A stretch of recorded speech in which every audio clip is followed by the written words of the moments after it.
Hey guys, Spudknocker here, as According to always. the And in this video, radar we're going to system. take a look at some more one-on-one training with my student, I guess you could say, Krytac. Now, he's picking up his new flight simulator hobby very, very well, and he's really, really enjoying it, which definitely means the world to me. I think I'm able to really help him out and get him up to speed in this awesome simulator that we all love. And in this video, we went ahead and took a look at some basic air-to-air radar functionality from beyond visual range radar, finding targets out in front of us, understanding how a radar in a fighter jet works, how to work that radar, what all the different symbology on the radar screen means, as well as air combat modes, using the helmet-mounted sight to our advantage in the F-16, how to queue up shots for sidewinders, how to queue up high-off Yep. bore sight shots, things like that, that are certainly not Yep. intuitive right off the bat, but Krytac did an awesome job taken to it, and I think he really understood it by the end. Now this video is just a very short clip out of almost 2.5 hours of training. This is Krytac's last fly-through on this particular MIZ You want file, me to go to the in right which we guy? had a few different Okay. aircraft orbiting out in front of us. We had like 4 groups of MiG-29s all at various altitudes just orbiting around, not going to shoot at them or anything like that, just for simple practice, as well as a group of friendly F-16s so we could practice some IFF on those contacts as well. And I think he really, really understood it. So you don't have any sound issues watching this video. There is not much in the way of engine sound or cockpit sound in this video because I'm actually looking at his live stream over Discord, and I'm Yeah. helping to coach him and make sure he's interpreting the symbology correctly and help coach him into finding targets on his radar and things Right. like that. And like I said, he progressed immensely in that 2.5 hours, And I from guess being a zero to we're almost a hero on. with using the air-to-air radar Yeah. in the F-16. So I hope you guys enjoy watching him I make mean, we some don't awesome have strides, to speak and up or as anything. It's fine. always, one-on-one training I is hope. available to anyone who supports my channel in the Welcome to the Fleet tier or higher. And I hope you guys have an awesome day and enjoy this fantastic simulator. Thanks a lot, guys.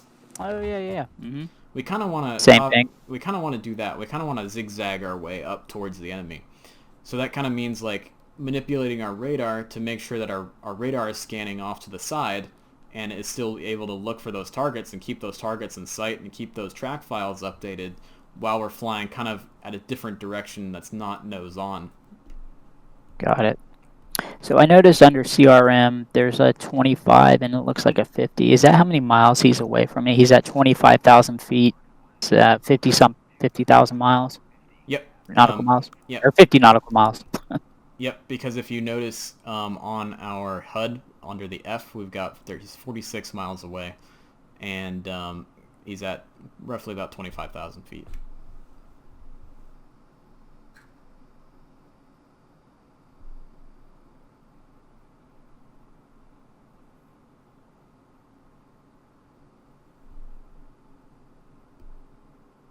Oh, we Where'd he lost him. go? He's still there. We still got him. He's not that guy. He's the guy he's going to be down below us. He's going to be right on our nose here. Bring the radar. Keep flying straight and level here.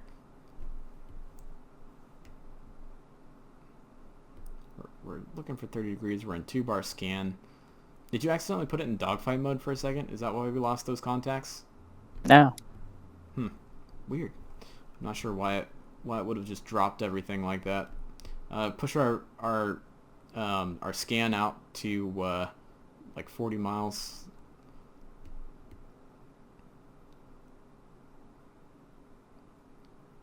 All right, let's keep it at 80 then. You should be right on our nose here. Not sure why we dropped it. It could have been an issue with the server. It may have the server may have had an issue here. So when you're moving that radar pitch, Yep. you can see. Keep in mind, keep your eye on the altitudes that you're looking at next to the radar cursor, because if you Yep. move it all the way down and all the way up like that, it's scanning parts of the sky you know that bad guy isn't at. So if we know he's Gotcha. at 25,000 feet, why do we want to bring the radar elevation all the way down into the dirt, right? Yep. And then, so next, if we can't see him, we kind of know where he is in the sky, right? So if we know he's a threat, we know he's trying to kill us, or we're trying to defend something, you know, like our AWACS jet back behind us, or something on the ground. We know he's out in Yep. front of us somewhere, so we can kind of just close with him. Hopefully we get him back on the radar, but if not, we'll get within visual range, we'll lock him up with the radar on dogfight mode, and then we'll shoot him down that way. So, you know, so if this were a combat mission, like you said you want to join my missions, Yep. you can't get him on radar. Okay, that's fine. Now what are you going to do, right? You gotta be ready to pick up on the next steps to do the next thing, kind of, Right. if Got that it. makes sense. Yep. I don't think he's within visual range yet because we don't see the dot labels yet, but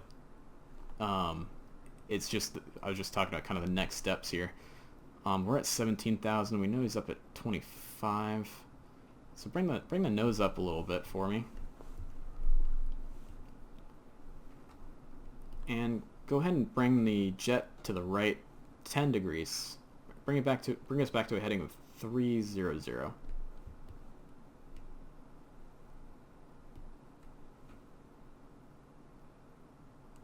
Is that a contact? We got one contact out there on, oh no, sorry, that was the fuzziness of the, yeah.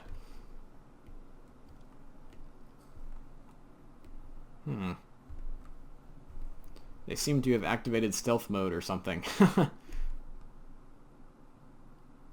They're out there. Yep.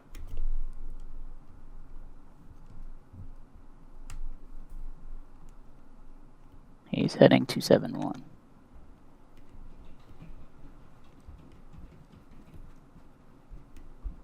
Yep, we got him on radar. Look, we got him on radar right there. The white track file. There we go. And now when you do pop him up on radar, so he's 18 degrees off our right. So bring it to right and get him on your nose. When you do get that, you know, that contact out on your radar, you got to kind of react fast to get him locked up and before he goes away again, you know. All right, cool. I think we got him now. So when they're at the ends of their orbits, and they're starting to fly, you know, kind of perpendicular, and then they kind of turn, and now they're starting to fly away from us. Yep. It can confuse the radar. And so the way the F-16 and other modern jets pick out radar contacts out from areas down below us, like whether it's ground clutter, like water, mountains, things like that, is it basically, it only will count things and lock onto things and show contacts for you that are have a certain amount of movement of relative motion between you and the jet itself. So as that jet is turning hard, like say in a dogfight trying to notch you, or even if it's just a very gentle kind of turn in these orbits here, that relative motion can drop down to a point that's underneath the threshold the radar requires to maintain a track or a lock on that target. And so that may have been what happened there, but I think it's more of a DCS issue in terms of a server hiccup on us. I agree with you. And that's more likely to happen if the target is down below the horizon, whereas this target was up above the horizon on us. There's a guy over there too. I just saw him. Yep. That might be that friendly F-15, so you want to be careful there. Okay. And we are definitely within shooting distance.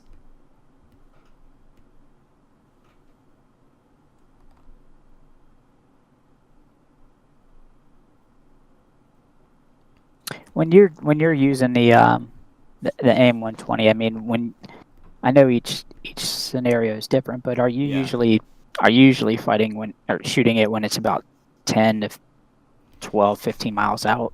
No, because we're up here all the way at 25,000 feet. The air's pretty thin up here, right? So we can probably... So let's try and go after this guy that's contrailing out here off to our right, because he's easy to find and kind of get on our radar. So we probably want to launch it, 25, 30 nautical miles out. Oh, really? Yeah. Oh, because at the altitude that we're at. Yeah, and if you can get your jet going really fast up above the sound barrier, it'll give our missile a lot better chance of finding him. So right now, for whatever reason, we've got... So go TMS back to unlock that target that we just shot down. And now push the radar out to maybe 40 nautical miles. There we go. Oh, there we we got go. him on radar. Oh,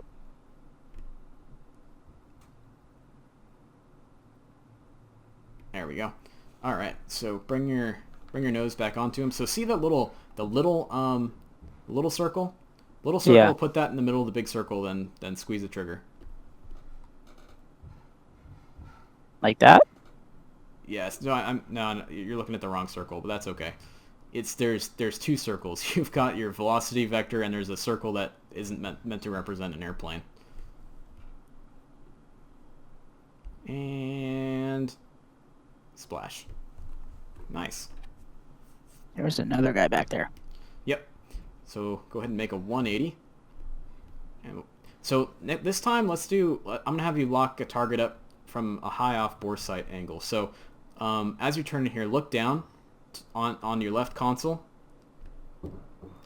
Yep. Underneath the programs, there's a switch labeled symbology. Click and drag that all the way up. Where's it at? It's right in front of your throttle. Pull the throttle back a little bit so you can see it right there. It says symbology. It's right underneath your countermeasures. Yeah. So take that and turn that knob all the way forward. There you go. Now you've got your helmet mounted sight going. So go into dogfight mode for me. Oh, now go TMS forward to bring the radar back to bore sight mode. And now, see, you get that circle? Yeah. Your radar is looking in that circle wherever your head is looking. So if you see a bandit, you can look at him and the radar will lock him up. You have to just put that circle, the bandit within that circle. Oh, wow. Yeah.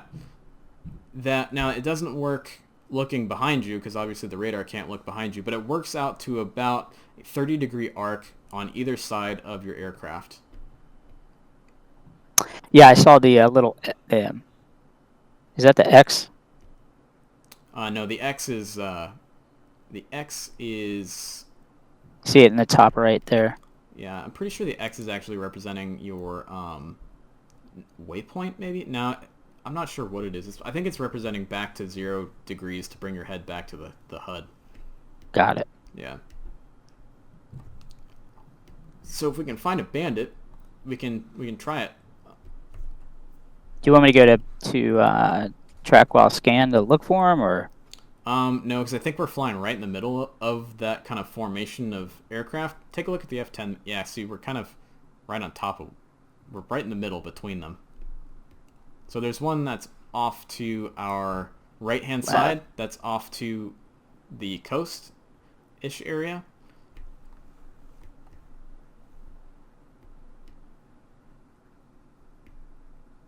No, he's to my left. Oh, I'm sorry. I was looking at the wrong F-16. Right? There was an AI F-16 in there. Oh, there is? Yeah. I think that's... No, that's a MiG-29.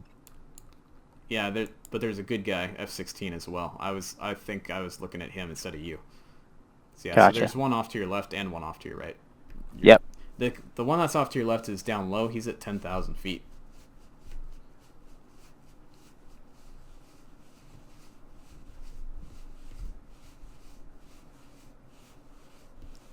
You see him out there? I'm not seeing any dot. There he is. So try going back to dogfight mode. Now keep your nose, kind of off him. Don't put your nose like directly on him. Go TMS back so we can try locking him up by looking at him. So now go TMS forward. Gotcha. Now just put that oval on top of him with your head. And go, there we go. And now we locked him up just by looking at him. Pretty cool, right? Wow. Now, do I have to do TMS right or no? No, you don't.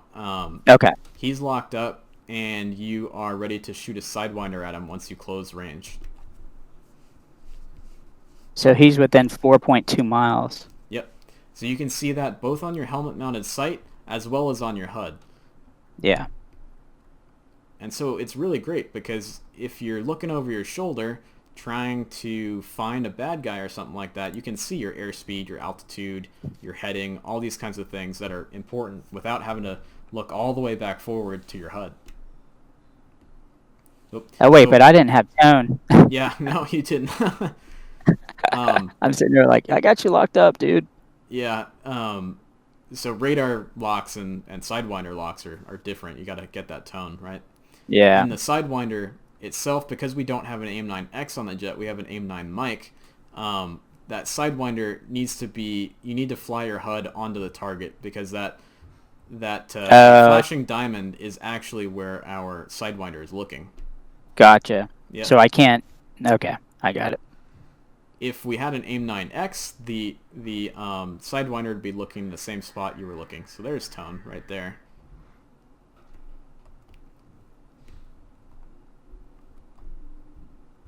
And Nice. kaboom. Nice job. Thank you.